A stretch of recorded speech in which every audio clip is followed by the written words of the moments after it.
Alright, what's up mga friend? Nandito na naman tayo, nagbabalik sa ating channel, Gmax Events Page 1. So, may Oppo A3s na naman tayo dito na papalitan natin ng home button mga friend. Ayan, wala na siyang home button at saka yung flex sa cable niya hindi na rin nagana. At saka sa kabila naman, nawala rin. Pero okay pa naman ang flex niya dito. So, ang papalitan natin ng flex, yung home button. Kung bago ka pa lang po sa ating channel mga friend, huwag niyo pong kalimutan mag-subscribe at pindutin na rin ang notification bell para maging updated kayo sa susunod nating mga uploads. Alright, so tara!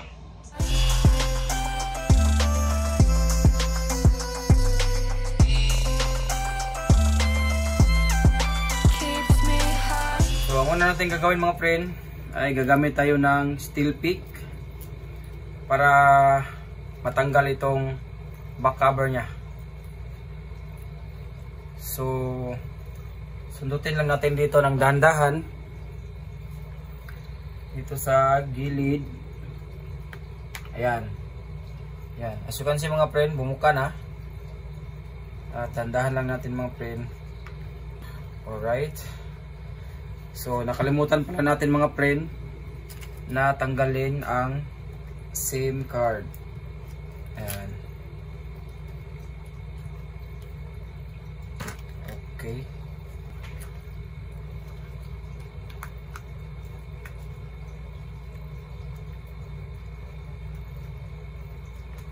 Alright. Okay. So as you can see, natanggal na natin. Tanggalin natin itong takip na to, itong stainless, para matanggal natin itong flex cable mga friend. Alright, so tingnan nyo mga friend kung ano nangyari sa flex cable na yan. Nagkagutay-gutay na.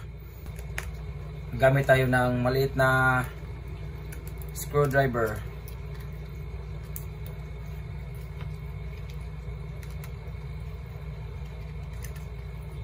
Mas mainam mga friend, gagamit tayo ng magnetic pad para hinilalayo itong mga tornilyo natin.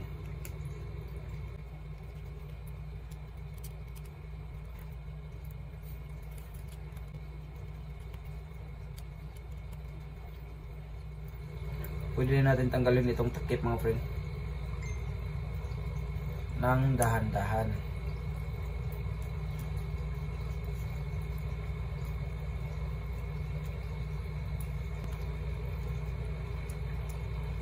Alright. So, ayan mga friend.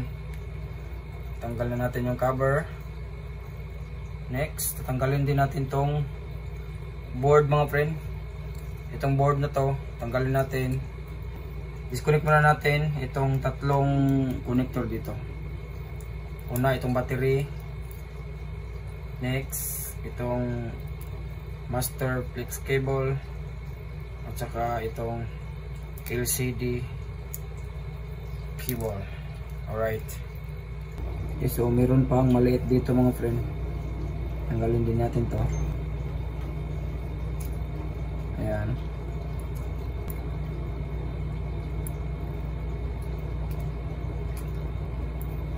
Okay. Tanggalan natin. Ayan. Okay, so as you can see, nakita na natin itong nakagutay-gutay na flex cable mga friend. Ayan, so kung nakita nyo, naputol na siya.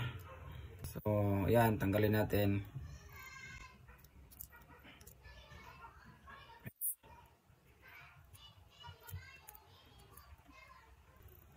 Okay. So ayan. At ito yung spare natin na nabili natin sa online mga friend. Oppo A3s. Okay.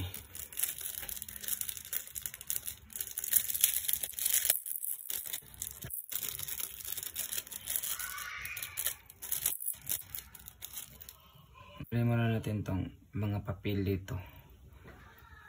Dikit sa adhesive niya.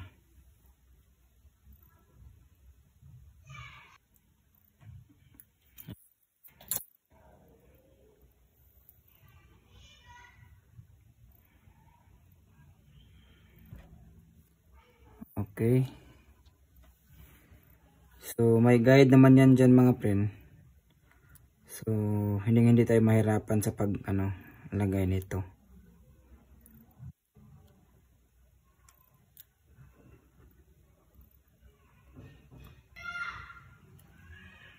Make sure na dumikit talaga mga friend. Ayan. Okay, so ngayon ibalik na natin.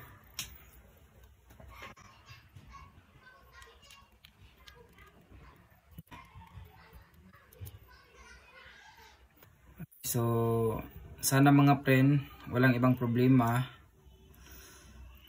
Sana lang gagana na to. Okay. Tapos itong lahat na tinanggal natin. Kailangan natin ibalik. Ito palit na cable na to.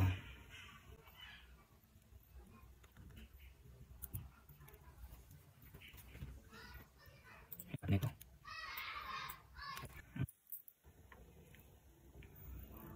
Lastly, itong battery nya. Ngayon, subukan muna natin. I-try muna natin mga friend kung gagana ba.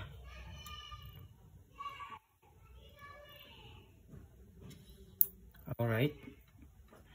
As you can see, nag-on na siya.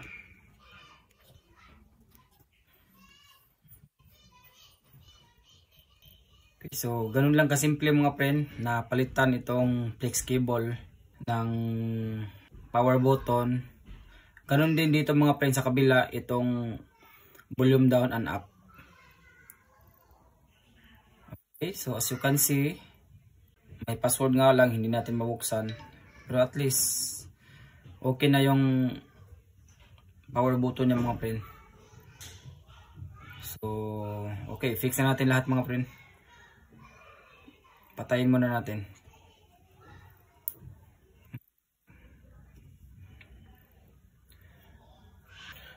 Okay, so let's continue.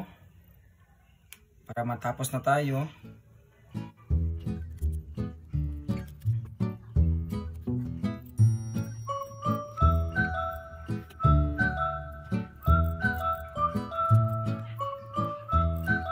Itong back cover naman. So as you can see mga friend, nalagay na natin itong pindutan. Ayan. Tsaka sa kabila din, sa power button, ayan, nalagay na natin. So, ibalik na natin mga friend.